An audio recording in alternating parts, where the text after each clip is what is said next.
Let's return to the US election. Just what is Joe Biden going to do? Well, it seems a blizzard of executive orders in his first few days as president. Let's assume everything plays out in terms of those various legal challenges for Donald Trump. James Brown, non-resident fellow at the US Study Centre, joins me now for more on this. Thanks very much for your time. So the talk of the limit of Joe Biden's ability, because he's very unlikely to control the Senate. That's almost certain, not quite established just yet. But these executive orders, look, he still has power. It's a bit different to our system here. So what is he going to get done in these first few days, assuming he takes up the helm in January? Well, his immediate focus is on getting the coronavirus under control. So he'll be pulling together a task force on that. He's given us a sense of who he'll be calling on and what kind of advice he'll be listening to. But he has wide range to use executive orders. President Trump, that was his preferred tool of action and has set the standard on that. So I think the Biden administration will feel very comfortable taking wide executive action. And that, of course, means they don't have to get approval through Congress. They won't control both houses of Congress. So whatever they want to do there, whatever they want to fund, is going to be a bit of a fight. So as for COVID, let's just play a bit, in fact, of what Joe Biden has had to say. You know, I know there's nothing the American people can't accomplish when we work together as one people with one mission. We can get this virus under control, I promise you. We can rebuild our economy back better than it was before. We can address race-based disparities that damage our country. It's in our power. So, like, pledging unity there, as you heard James Brown. On COVID, it's quite interesting because on the one hand, what a task ahead. He's not president for 70 days. He's talking about and encouraging people via a tweet to wear a mask. But on the other hand, there's this vaccine news. The timing could be sublime for Joe Biden if we have an effective vaccine being rolled out very early next year. It won't matter who, the fact that he didn't do anything to actually make this happen, it'll help him no end. Yeah, he'll get to own the victory over coronavirus if there is one early next year, if that vaccine, which believed to inoculate 90% of people against the coronavirus, can be rolled out in the time frame. President Trump was hoping that would come before the end of this year, and as he said, had the military on standby with what he termed Operation Warp Speed. So those arrangements will still be in place. You would certainly expect that Biden will have a warmer relationship with Dr. Anthony Fauci and some of the other experts, the head of the CDC, than President Trump has had. And, one of the reasons why I think the Biden transition team is taking efforts to remind people to wear masks and wearing masks themselves is that the White House is still the site of a corona cluster. The Secretary of Housing and Urban Development tested positive to coronavirus yesterday.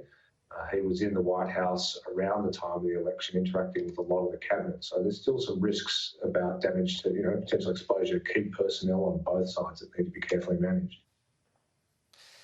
So on Donald Trump's side of things, obviously no sign of concession at all. Look, he has been playing golf since, for example. In the days after the election, as the votes were coming up, clearly that was all of his focus.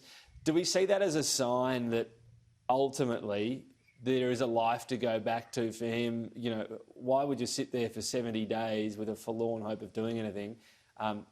Is that sort of a sign that he will ultimately move on, do you think? Well, I mean, certainly the president's got a very comfortable life to go back to and no shortage of alternate career paths, particularly when it comes to media activity. But, I think he would want to stay where he is for the simple reason that his helicopters, his flights are paid for by the taxpayer right now rather than from his personal bank account, and because he still has the largest platform in the world to speak from, although it's quite clear that the days that he has that are numbered. Some of his key administration officials are already moving on. This morning, the head of NASA, a former Republican congressman, stepped down, saying that it was time to open up the way for President-elect Biden to appoint someone that he chose to that role.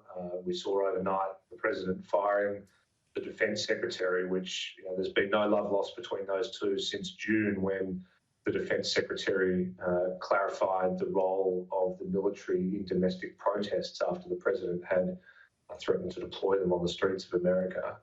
But to fire a defence secretary at a time of transition is, well, let's be frank, a reckless move.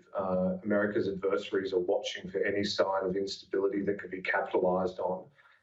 And to fire that defence secretary now is really quite a reckless move. I mean, there are 70 million people that voted for President Trump, and I think they're not being served by his leadership well right now.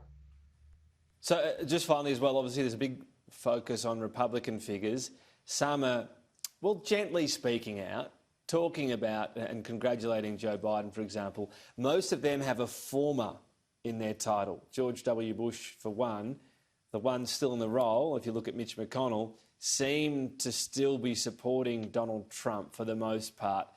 It's just going to be fascinating to what extent he still has a grip, I suppose, on the Republican Party.